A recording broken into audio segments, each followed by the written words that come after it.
श्री दुर्गाय नमः। श्रीमद्देवी भागवत महापुराण चतुर्थ स्कंध अध्याय 7। नारायण से नर की बातचीत, च्यवन प्रहलाद का संवाद, प्रहलाद का नैमिषारण्य गमन, प्रहलाद के साथ नारायण का युद्ध। व्यास जी कहते हैं, अप्सराओं से उपयुक्त वचन सुनकर धर्मानंदन प्रतापी नारायण मन ही मन सोचने लगे, अब मुझे क्या करना चाहिए। अहंकार से ही यह घमंड प्रसंग सामने उत्पन्न हुआ है, इसमें अधिक क्या विचार किया जा सकता है। धर्म की धज्जी उड़ाने में प्रधान कारक अभिमान ही है, जिसकी सृष्टि मैं पूर्व काल में कर चुका हूँ। अतएव महात्माओं ने कहा है, यह संसार एक वृक्ष है, इसकी जड़ अहंकार है। इस समय अप्सराओं का समाज आया, उस समय उन्हें देखकर बिना कुछ बातचीत किए ही मुझे शांत होकर बैठ जाना चाहिए था, किंतु मैं उनके साथ संभाषण करने में प्रवृत्त हो गया। परिणाम स्वरूप मैं स्वयं दुख का भाजन बन गया। फिर मैंने धर्म का अपव्यय करके उन स्त्रियों की रचना की। मेरी ठीक वही दशा होगी जैसे अपने ही बनाए हुए जाल में जकड़ी हुई मकड़ी हो। बड़े ही दृढ़ बंधन से मैं बंध गया। अतः अब इसके बाद मुझे क्या करना चाहिए, यह विषय विचारणीय है। यदि निश्चिंत होकर इन स्त्रियों को ठुकरा दूं, तो विफल मनोरथ होने पर ये सभी मुझे शाप देकर कहीं यहाँ से चली जाएंगी। तब मैं इनसे मुक्त हो इस निर्जन वन में पुनः उत्तम तप कर लूँगा। अतएव कुपित होकर इन सुंदरी स्त्रियों का त्याग देना सेकर है। व्यास जी कहते हैं, उस समय मुनिवर नारायण के मन में ऐसा निश्चय होने के पश्चात शीघ्र विचार उत्पन्न हुआ, अरे सखी बनने के लिए तो साधन है, इसमें क्रोध भी एक महान शत्रु ही है। पहला नाम अहंकार का है, दूसरा क्रोध का है। इसके प्रभाव से अत्यंत कष्ट उठाना पड़ता है। जगत में काम और लोभ, इन दोनों से भी बढ़कर अन्य क्रोध को भयंकर बतला दिया गया है। क्रोध में भरकर मानव हिंसा तक कर बैठता है। प्राणी की निर्मम हत्या को ही हिंसा कहते हैं। संपूर्ण प्राणियों के लिए यह बड़ी दुखद है। इसे नरक की विस्तृत नदी ही समझना चाहिए। जिस प्रकार काष्ठ का मंथन करने से निकली हुई आग उस काष्ठ को ही जलाकर राख कर देती है, उसी प्रकार देह से उत्पन्न हुआ भयंकर क्रोध उस देह को सर्वप्रथम जलाने में तत्पर हो जाता है। व्यास जी कहते हैं, इस प्रकार नारायण के मन में चिंता की काली घटा घिरी थी। वे अत्यंत घबरा उठे थे। तब धर्म के पुत्र नारायण ने उन अपने भाई नारायण से सच्ची बात कहनी आरंभ की। महात्मा नर बोले, नारायण आप महान भाग्यशाली पुरुष हैं। महामते क्रोध दूर कीजिए, मन में शांति स्थापित करके इस प्रबल अहंकार को हटा देना परम आवश्यक है। आपको स्मरण होगा, पूर्व समय में अहंकार के दोष से हम दोनों व्यक्ति अपनी तपस्या खो बैठे थे। उस समय अहंकार और क्रोध दोनों भाव जागृत हो गए थे। उन्हीं के प्रभाववश दैत्यराज प्रहलाद ने हमारा महान अद्भुत युद्ध छिड़ गया था। देवताओं के वर्ष के 1000 वर्षों तक हम लड़ते रहे। सुरोत्तम, इस अवसर पर हमें असीम क्लेश भोगना पड़ा था। अतएव मुनीश्वर, आप क्रोध का परित्याग करके शांत होने की कृपा कीजिए, क्योंकि मन में शांत भाव बनाए रखना तप का मूल कारण है, ऐसा मुनिगण कहते हैं। व्यास जी कहते हैं, महात्मा नर का यह वचन सुनकर धर्मनंदन नारायण शांत हो गए। जन्मेजय ने पूछा, मुनिवर, मेरे मन में एक महान संदेह उत्पन्न हो गया है। प्रहलाद जी महात्मा पुरुष थे, भगवान विष्णु में उनकी अटल श्रद्धा थी, वे सदा शांत रहते थे। फिर प्राचीन काल में ऋषिवर नर और नारायण से उनका युद्ध क्यों छिड़ गया। धर्म के वे दोनों पुत्र नर और नारायण तपस्वी पुरुष थे, उनके मन में क्षोभ कभी उत्पन्न ही नहीं हो पाता था। फिर प्रहलाद के साथ उनका संग्राम कैसे होने का कारण क्या हुआ। प्रहलाद तो चरम उच्च कोटि के महात्मा, ज्ञानी और भगवान विष्णु के परम उपासक थे। नर और नारायण भी उपयुक्त सभी गुण विद्यमान थे। तब उनका ही करना ही उनका काम था। उनके मुख से कभी असत्य वाणी नहीं निकलती। फिर भी प्रहलाद और नर नारायण से सदृश सचरित्र पुरुष में कलह मच गया, तो उनकी तपस्या और धर्म पालन का केवल परिश्रम ही उनके साथ लगा। उस सतयुग के समय में भी उनका जब तब कहाँ चला गया था। सुयोग्य पुरुष भी क्रोध और अहंकार से आवृत मन में काबू में न ला सकते। अहंकार रूपी बीज के अंकुरित हुए बिना क्रोध और मात्सर्य इनका उत्पन्न होना असंभव है। अहंकार से ही काम और क्रोध आदि दुर्गुण उत्पन्न होते हैं।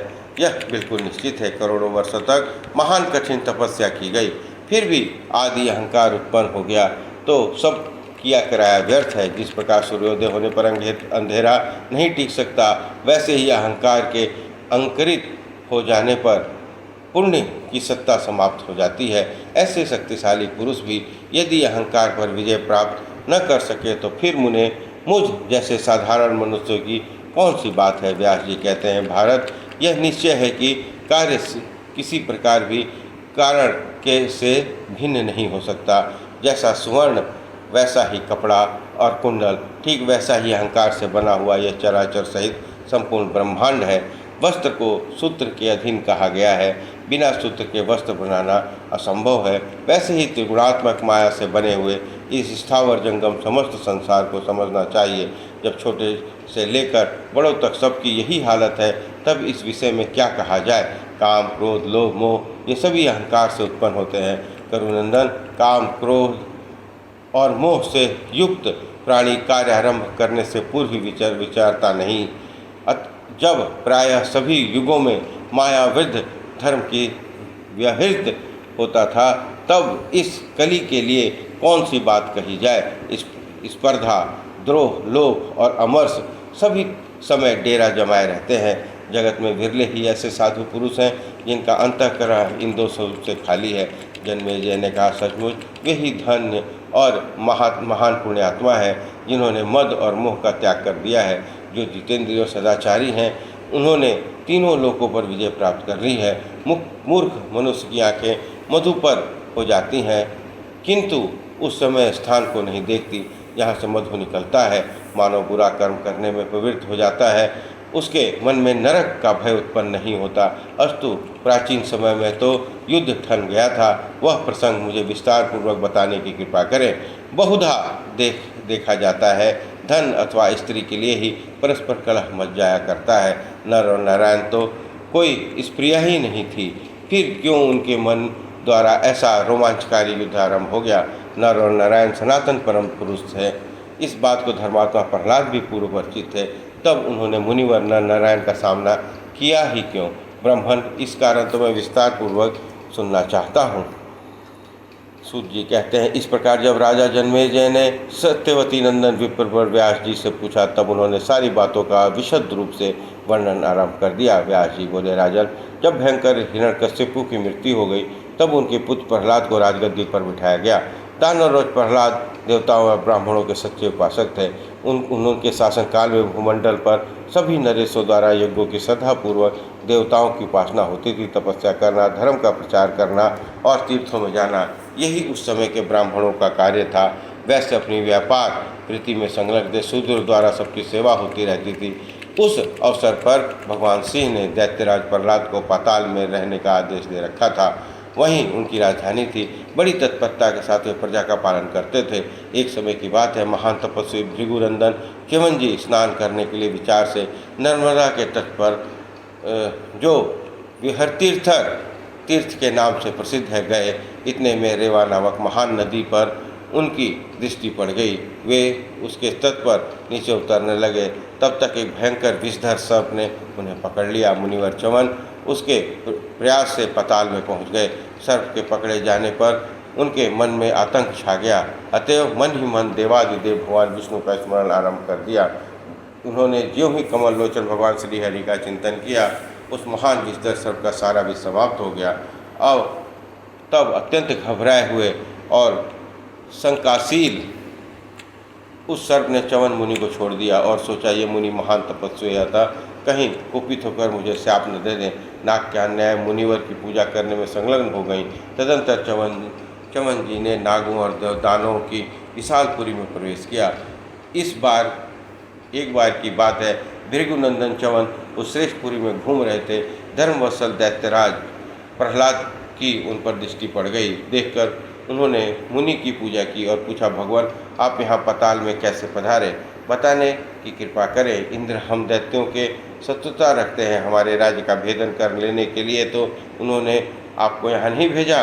द्विजवर, आप सच्ची बात बताएं। च्यवन मुनि ने कहा, राजन, मुझे इंद्र से क्या प्रयोजन कि उसकी प्रेरणा से मैं यहाँ आऊँ और उनके दूतों का काम करते हुए आपके नगर में प्रवेश करूं। दैत्येंद्र, आपको विदित होना चाहिए, मैं भृगु का धर्मात्मा पुत्र च्यवन हूँ। ज्ञान रूपी नेत्र मेरे सुलभ है। मैं इंद्र का भेजा हुआ हूँ। इस विषय पर आप किंचित मात्र भी संदेह न करें।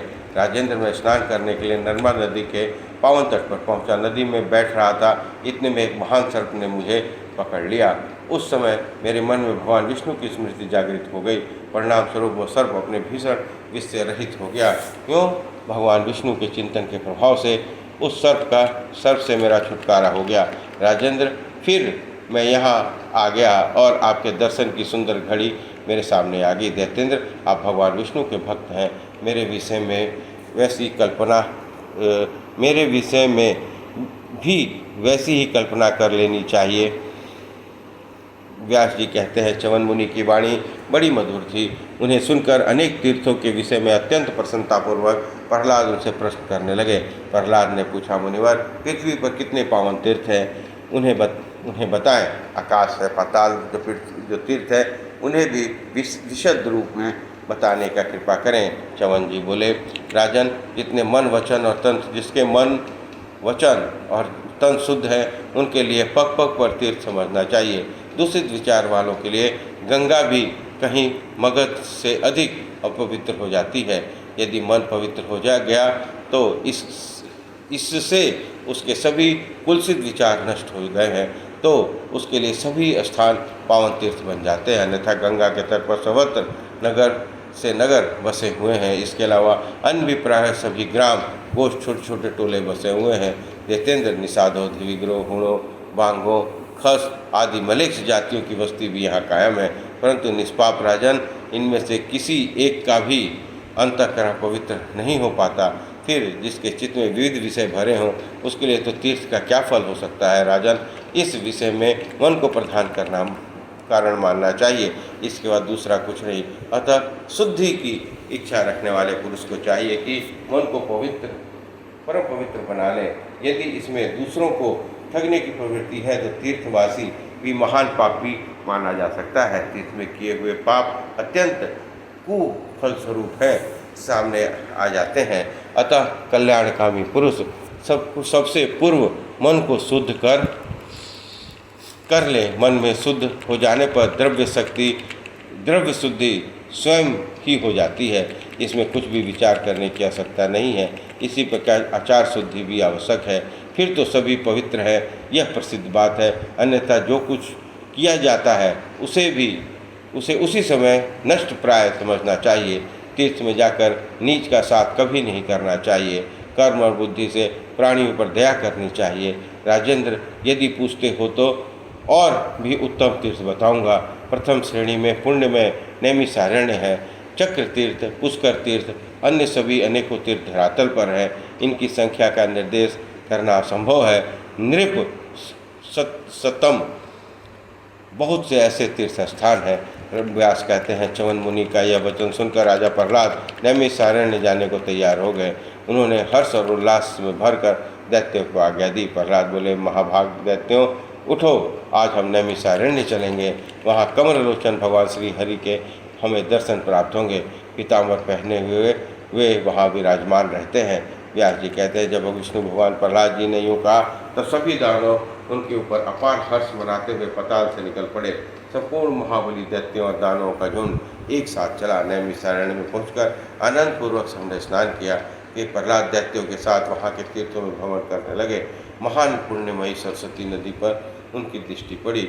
उस नदी का जल बड़ा ही स्वच्छ था। राजेंद्र, उस पवित्र स्थान में पहुँचने पर महात्मा प्रहलाद ने मन में बड़ी प्रसन्नता उत्पन्न हुई। अतः उन्होंने सरस्वती के विमल जल में स्नान किया और दान आदि क्रियाएं संबंधी उत्पन्न की। सब वह परम पावन तीर्थ प्रहलाद की अपार प्रसन्नता का साधन बन गया। व्यास जी कहते हैं, प्रहलाद नैमिषारण्य में तीर्थ में समुचित कार्यक्रम को पूर्ण कर रहे थे। उन्हें सामने एक वट का वृक्ष दिखाई पड़ा। उस वृक्ष की छाया बहुत दूर तक फैली हुई थी। दानवेश्वर ने वहाँ बहुत से बाण देखे। वे बाण भिन्न भिन्न प्रकार के बने हुए थे। उनमें गिद्ध की पाँखें लगी हुई थी। उन्हें शान पर चढ़ाकर तेज कर दिया गया था। वे अत्यंत चमक रहे थे। उन बाणों को देखकर प्रहलाद के मन में विचार उत्पन्न हुआ, उनके जिनके ये बाण है वह व्यक्ति ऋषियों के आश्रम पर किस प्रकार पवन पूर्ण तीर्थ में रहकर क्या करेगा। प्रहलाद के मन में इस प्रकार की कल्पना भी शांति नहीं हुई थी कि इतने में धर्मनंदन नरनारायण सामने दृष्टिगोचर हुए। उन मुनियों ने काले मृग का चर्म धारण कर रखा था, सिर पर बड़ी विशाल जटाएं सुशोभित हो रही थी। नर और नारायण के सामने 2 चमकीले धनुष पड़े थे। उत्तम चिन्ह वाले वे धनुष सार्ग और आजनव नाम से प्रसिद्ध थे। वैसे ही 2 तरकस थे जिनमें बहुत से बाण भरे हुए थे। उधर महान भाग्यशाली धर्मनंदन नर और नारायण के मन ध्यान में मग्न था। उन ऋषियों को देखकर प्रहलाद की आंखें क्रोध से लाल हो उठी। वे ऋषियों को लक्ष्य बनाकर कहने लगे, तुम लोग यह क्या ढकोसला कर रहे हो? इसमें तो धर्म धूल में मिल रहा है। ऐसी व्यवस्था तो कभी इस संसार में देखने और सुनने को नहीं आई। कहाँ तो उत्कृष्ट तप करना और कहाँ धनुष हाथ में उठाना, ये दोनों कार्यों का सामंजस्य तो पूर्व युग में भी नहीं था। ब्राह्मणों के लिए जहाँ तपस्या करने का विधान है वहाँ उन्हें धनुष रखने की क्या आवश्यकता है। कहाँ तो मस्तक पर जटा धारण करना और कहाँ तरकस रखना, ये दोनों कार्य व्यर्थ आडंबर सिद्ध कर रहे हैं। तुम दोनों दिव्य पुरुष हो, तुम्हें धर्माचरण ही शोभा देता है। व्यास जी कहते हैं, भारत, प्रहलाद के उपयुक्त वचन सुनकर नारायण ने उत्तर दिया, दैत्येंद्र, हमारे और हमारी तपस्या के विषय में तुम क्यों वर्ष चिंतित हो रहे हो? हम समर्थ हैं, इस बात को जगत जानता है। युद्ध और तपस्या दोनों में ही हमारी गति है। तुम इनमें क्या करोगे, इच्छानुसार अपने रास्ते चले जाओ। क्यों इस बकवाद में पड़ रहे हो? ब्रह्म तेज बड़ी कठिनता से प्राप्त होता है। सुख की अभिलाषा रखने वाले प्राणियों का कर्तव्य है कि ब्राह्मणों से व्यर्थ चर्चा न छेड़ें। प्रहलाद ने कहा, तपस्वियों, तुम्हें व्यर्थ इतना अपमान हो गया है। मैं दैत्यों का राजा हूँ, मुझ पर ही धर्म टिका है। मेरे शासन करते हुए इस पवित्र तीर्थ में इस प्रकार का अधर्मपूर्ण आचरण करना सर्वथा अनुचित है। तपोधन, तुम्हारे पास ऐसी कौन सी शक्ति है? यदि हो तो उसे अब सम्रांगण में मुझे दिखाओ। व्यास जी कहते हैं, प्रहलाद की बात सुनकर मुनिवर नर ने कहा, अच्छी बात है, तुम्हारी ऐसी इच्छा है तो आज युद्ध में मेरे सामने डट जाओ। व्यास जी कहते हैं, दैत्यराज प्रहलाद महाभाग नर के वचन सुनकर क्रोध में तमतमा उठे। प्रहलाद अप्रतिम बलशाली वीर थे। उन्होंने अब प्रतिज्ञा की, यद्यपि नर और नारायण सदा तपस्या में लगे रहते हैं, उन्हें इंद्रियों पर विजय प्राप्त कर ली है, तथापि मैं इन दोनों ऋषियों को जिस किसी भी उपाय से अवश्य पराजित कर दूंगा। व्यास जी कहते हैं, इस प्रकार कहकर प्रहलाद ने हाथ में धनुष उठा लिया, उस पर डोरी चढ़ाकर तुरंत खींचा। इससे बड़े जोर की टंकार फैल गई। नर ने भी धनुष उठाया और चिकने किए हुए बहुत से तीखे तीर उस पर चढ़ाए। राजन क्रोध में भरकर उन्होंने वे सभी बाण प्रहलाद पर चला दिए। प्रहलाद ने अपने चमकीले पंख वाले बाणों से नर के बाणों को आते ही काट डाला। अपने छोड़े हुए बाणों को खंड खंड होते देख नर ने उसी क्षण अन्य अनेक तीरों को चलाना आरंभ कर दिया। मुनिवर नर के वे सभी सहायक प्रहलाद के तीव्रगामी बाणों द्वारा छिन्न भिन्न हो गए। साथ ही प्रहलाद ने नरक की छाती को चोट पहुंचाई। नर ने कुपित होकर शीघ्रगामी 5 बाणों से दैत्यराज की भुजाओं पर आघात किया। उस समय उनका युद्ध देखने लायक था। उसमें इंद्र सहित बहुत से देवता विमान पर चढ़कर आकाश में आ गए और सम्रांगण में विराजमान मुनिवर नर और दैत्यराज प्रहलाद के पराक्रम की बुरी बुरी प्रशंसा करने लगे। प्रहलाद ने पहने बाण इस प्रकार बरस रहे थे मानो मेघ जल की धारा गिरा रहा हो। उस अवसर पर नारायण ने अपना प्रतिम सांग धनुष हाथ में उठा लिया और सुनहरे पंख वाले बाणों की झड़ी लगा दी। तब प्रहलाद ने धर्मनंदन नारायण पर अत्यंत तीव्रगामी बहुसंख्यक बाण चढ़ाए। साथ ही नारायण के धनुष से भी सुतीक्ष्ण धार वाले बहुत से बाण छूटे, जिसे टकराकर प्रहलाद के बाण टुकड़े टुकड़े हो गए। इस समय सनातन भगवान श्रीहरि धर्म के यहाँ पुत्र रूप में अवतरित थे। वे वीर बनकर सम्रांगण में खड़े थे और दैत्यराज प्रहलाद के प्रयास से तीखे बाणों की वर्षा उन पर हो रही थी। फिर नारायण ने तीक्ष्ण धार वाले अपने बाण चलाए और उनसे प्रहलाद को, जो सामने खड़े थे, गहरी चोट पहुँचाई। दोनों पक्ष की बाण वर्षा से आकाश आच्छन्न हो गया था। व्यास जी कहते हैं, इस प्रकार दैत्यराज प्रहलाद और तपस्वी नारायण में घोर युद्ध होता रहा। नारायण ने अपने एक तीव्रगामी बाण से प्रहलाद के धनुष को काट दिया। जब दैत्यराज ने तब अब दूसरा धनुष उठाया, फिर नारायण ने उसे भी उस बाण को हाथ में ले लिया और उससे अपने हाथ की सफाई दिखाते उस बाण को भी 2 टुकड़े कर दिए। यूँ नारायण प्रहलाद के धनुष को बार बार काटते रहे। तब दानेश्वर ने पारिग उठाया और शीघ्रतापूर्वक उस पारित को नारायण की भुजा पर चला दिया। प्रतापी नारायण ने अभी यह भयंकर पारित आ रही रहा था कि अपने 109 बाणों से उसे काट दिया और 10वें बाण से प्रहलाद पर चोट कर दी। अब दानवराज ने लोहमयी सुदृश्य गदा उठा ली और उस गदा से तुरंत नारायण की जंघा पर आघात किया, परंतु नारायण पर्वत की भांति अविचल भाव से खड़े रहे। उनकी मानसिक शांति भंग नहीं हो रही थी। वे परम पराक्रमी पुरुष थे। उन्होंने तुरंत बाणों का व्यवसाय आरंभ कर दी। अतः प्रहलाद की सुदृढ़ गदा से की भी खंड खंड हो गए। तब शत्रुओं से संतप्त करने वाले प्रहलाद ने हाथ में शक्ति उठा ली और उन्हें नारायण के वक्ष स्तर पर चला दी। सामने शक्ति आ रही यह देखकर नारायण ने कौतूहल से ही एक बाण फेंका, जिससे वह शक्ति 7 भागों में विभक्त हो गई। फिर प्रहलाद की 7 बाण मारे। देवताओं ने 1000 वर्ष तक प्रहलाद और नारायण का भीषण संग्राम समाप्त नहीं हो सका। राजन तदंतर भगवान विष्णु उस आश्रम पर पधारे जिनका श्री विग्रह 4 भुजाओं से सुशोभित था। पीताम्बर पहने हुए थे। उन शंख चक्र गदा और पद्म धारण किए हुए 4 भुजाओं से सुशोभित रमण भगवान विष्णु ने प्रहलाद के आश्रम पर पदार्पण किया। वहाँ उन्हें पधारते हुए देख दैत्यराज ने चरणों में मस्तक झुकाया और अपार भक्ति दिखाते हुए हाथ जोड़कर कहने लगे। प्रहलाद ने कहा, माधव, आप देवताओं के भी आराध्य हैं। जगत का शासन सूत्र आपके हाथ में है। भक्तों पर दया करना आपका स्वभाव ही है। भगवान, इन दोनों तपस्वियों का संग्राम में सामना करते रहने पर भी मेरी विजय नहीं हो रही है। इसका क्या कारण है? मैं पूरे सहस्त्र वर्षों तक इन देवताओं के साथ लड़ता रहा, किंतु अभी तक इन्हें जीत नहीं सका। इसका मुझे महान आश्चर्य हो रहा है। भगवान विष्णु बोले, आर्य, ये दोनों सिद्ध पुरुष हैं।